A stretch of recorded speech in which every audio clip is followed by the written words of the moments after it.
Your biggest health risk doesn't come from belly fat. It doesn't come from your body shape or from anything you can see. It goes much deeper than that because what counts most is what's on the inside. And today we're going to separate belly fat from visceral fat and talk about a surprising result that might encourage you. Healthy isn't just what you do, it's who you become. I'm Dr. Vickie, and this is Healthy Looks Great on You, a lifestyle medicine podcast to help you reclaim your energy, your focus, and your well-being. Life-tested, doctor-approved. According to polls, more than half of Americans are trying to lose weight, and with good reason, because nearly half of Americans are overweight. And the success rate of losing weight is about 20%, and the long-term success rate is dismally low. Well, that's not encouraging, but stay tuned because there is some good news. But first, let's go to mini medical school and learn the difference between belly fat and visceral fat. Look, nobody is fatless. Fatless?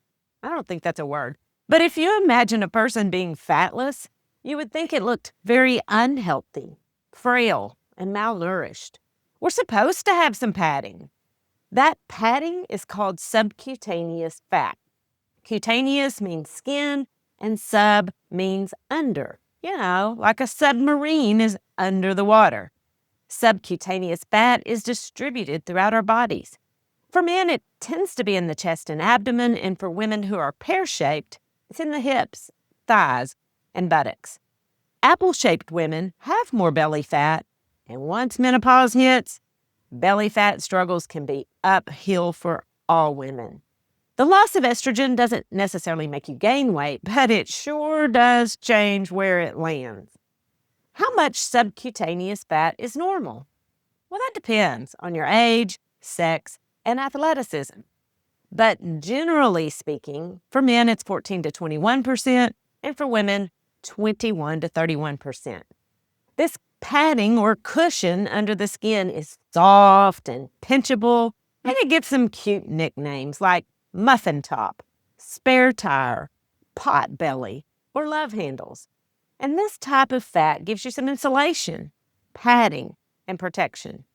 And it stores a little energy, and it can plump up your face so you don't look excessively wrinkled. Of course, too much of a load isn't healthy and can wear out your knees. But the real danger lies within. Visceral fat is a villain, but instead of a diabolic enemy, it's metabolic, increasing the risk for insulin resistance, type 2 diabetes, liver, and heart disease. This scoundrel is insidious and highly inflammatory. It lurks inside the abdominal cavity and can wrap around the organs, like the liver, pancreas, and intestines. And in excess, it can even appear on the female organs, like the ovaries. And trust me, I've seen that with my own 2 eyes through the laparoscope. While belly fat just sits there and looks pretty, or not, visceral fat is malicious. It secretes cytokines, which are proteins that can promote chronic inflammation. And it's disruptive to the hormonal controlled processes in your body. Subcutaneous fat or belly fat is right there for you to see. But visceral fat is sneaky, and it's harder to measure.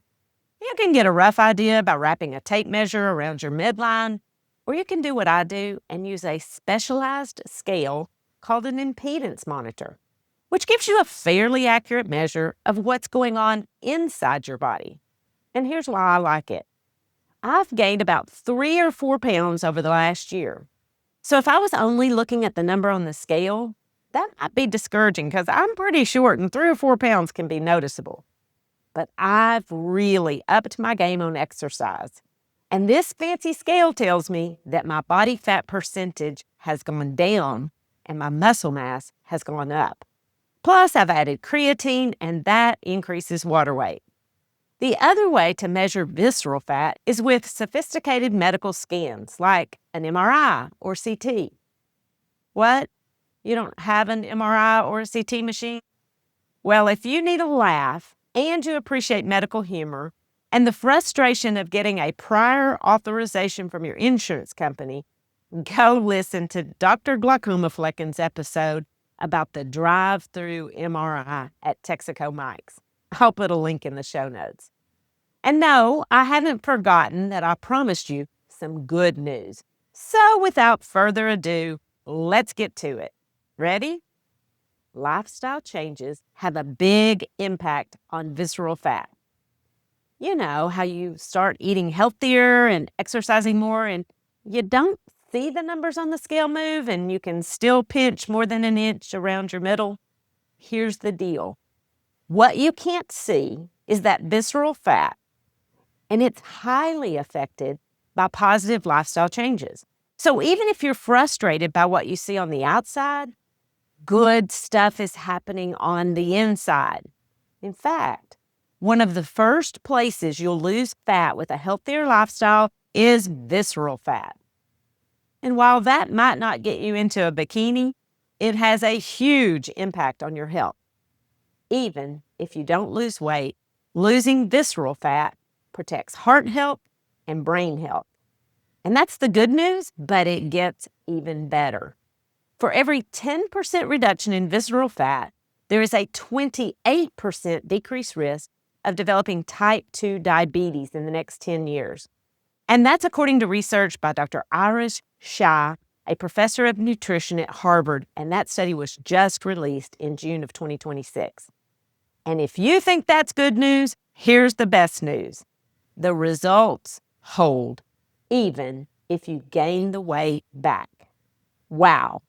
On top of that, people who had less visceral fat had better brain volume and brain function over a 16-year period of time. Check out the Central study to see the data for yourself. The benefits of lifestyle changes on your health simply cannot be overstated. Now, we aren't talking about fat reduction with GLP-1 agonist. And if you're taking a GLP-1 agonist, it is equally important for you to embrace a healthy lifestyle. You need exercise, at least 30 minutes of moderate to high intensity exercise on most days. And don't get tripped up by thinking you have to live some kind of unrealistic, perfect, everyday lifestyle. Just try to move the needle away from sedentary sitting and taking the elevator and parking at the nearest spot and driving when you could be walking. And eat more fruits and vegetables and whole grains and healthy fats, which are found in nuts, seeds, and avocados, instead of chips and French fries and ice cream. And if you know me at all, you've probably heard me emphasize fiber. So let me say it louder for the people in the back. Most people living in the United States are not protein deficient. They're fiber deficient. And fiber is so critical for a healthy gut microbiome. And remember, the gut microbiome pulls all the levers for your metabolic health, including appetite and insulin. And yeah, I've seen those protein Doritos. Don't let that fool you. But don't think it's all over when you do eat junk. Instead of calling it failure, call it real life. And don't stop and start over. Just embrace the journey and celebrate anytime you choose real food over packaged food. And listen, I eat packaged food. I eat fat-laden, over-salted, sugar-added food at restaurants too. And you know what? I do it in good company. Social connections are an important part of a healthy lifestyle too. It's all about making better choices though. Think balance, not perfection. And don't forget to manage stress. Stress is part of life. But when it's allowed to dominate your life, it increases cortisol levels. And that just lets fat get a foothold. And you also need to get your Z's because poor sleep and chronic stress are as bad for your health as protein Doritos. So if you get a chance to drive by Texaco Mike's MRI machine and yikes, you've got excess visceral fat, then it should be encouraging to know that just losing 10% of it pays off in the long run. And if you don't have any access to an MRI, you might try stepping on an impedance scale to see where you stand. If you're beginning to understand how foundational gut health is for your overall health, and you'd like to work with me on healthy habits to optimize your health, you have just a few days left to join the Healthy Looks Great on You Lab. We kicked off this quarter focusing on gut health. And the doors opened on July 1st, but I'm leaving the doors open for you to grab your spot until Monday, July 6th. After that, you'll have to wait until October to join. In the last quarter of the year, we'll focus on sleep. And if you want to learn more, go to healthylooksgreatonyou.com/the-lab/. Because healthy looks great on you on the outside, and healthy looks great on you on the inside too. The information contained in this podcast is for educational purposes only and is not considered to be a substitute for medical advice.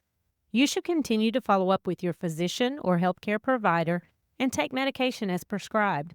Though the information in this podcast is evidence-based, new research may develop and recommendations may change.